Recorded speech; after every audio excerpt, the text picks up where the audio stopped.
হ্যাঁ বন্ধুরা, welcome to বাংলায় শেয়ার বাজার। হ্যাঁ, বাংলায় শেয়ার বাজার আপনাদের স্বাগত জানাই। কালকে সোমবারের জন্য যারা ইন্টারডে ট্রেড করেন বা হোল্ডিংয়ের জন্য কিছু ভালো শেয়ার খুঁজে পেতে চান, তাদের উদ্দেশ্যে এই ভিডিওটা বানাচ্ছি। অ্যাকচুয়ালি আমার সবসময় সময় হয়ে ওঠে না বাংলা ভিডিও বানানোর, কারণ আমরা সরকার ট্রেডার্স চ্যানেলে কিন্তু হিন্দিতে প্রত্যেক দিন প্রতিনিয়ত ভিডিও বানিয়ে থাকি। নিফটির জন্যে, অপশান ট্রেডিংয়ের জন্য এবং সকাল 10টার সময় আমি প্রত্যেক দিন লাইভে থাকি সরকার ট্রেডার্স চ্যানেলে। ওকে, তো চলুন আমরা দেখব কোন কোন শেয়ারগুলি আমার র্যাডারে আছে। আদানি পোর্ট কালকে এমনকি সোমবারের জন্য যদি এই রেঞ্জের উপরে স্টেবল হয়ে যায় তো সোমবারের জন্য আমার ভালো টার্গেট দিয়ে যাবে। স্টপ লস আমার এর নিচে থাকবে এবং হোল্ডিংয়ের জন্যও আমার মনে হয় এটা একটা ভালো রেজাল্ট আপনাকে দিতে পারে।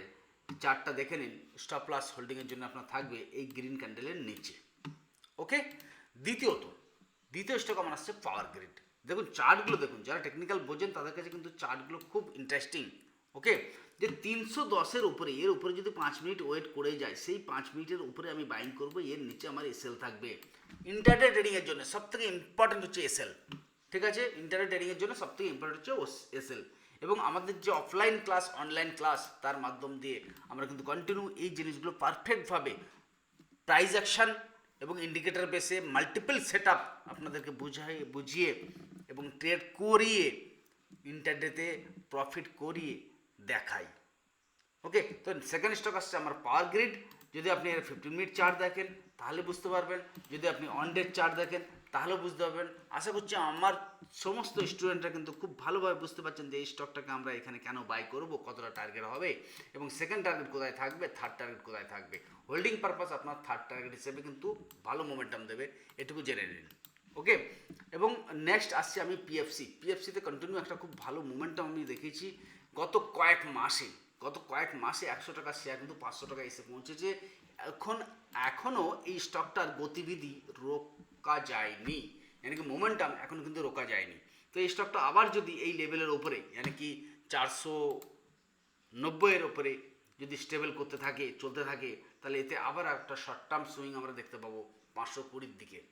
ওকে, এবং 550-এর দিকেও যেতে পারে কিছুদিনের মধ্যে। কিন্তু ইন্টারডের জন্য যারা ইন্টারডের পারপাস ইউজ করতে চাইছেন তাদেরকে কিন্তু আমি সাজেস্ট করবো সকাল 5 মিনিটের ক্যান্ডেল যদি খুব বেশি ওপরে না চলে যেয়ে থাকে, এর মধ্যে যদি আমি পেয়ে যাই এবং প্রথম ক্যান্ডেল গ্রিন হওয়ার পর ওর হায়ের উপরে বাই এবং এর নিচে এসএল লাগিয়ে শর্ট টার্ম হোল্ডিং স্টক পেতে চান, আপনাকে ইউপিএল সাজেস্ট করব।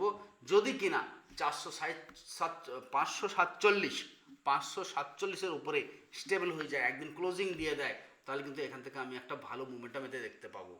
5% থেকে 10% আমার ব্যাংকে পয়সা পড়ে থাকলে সারা বছরে আমি 5% মতো ইন্টারেস্ট পাই, কিন্তু স্টক মার্কেট থেকে আমি holding purpose 5% monthly return generate করা কোনো বিশেষ মহাভারত বা বিশেষ কঠিন কাজ না।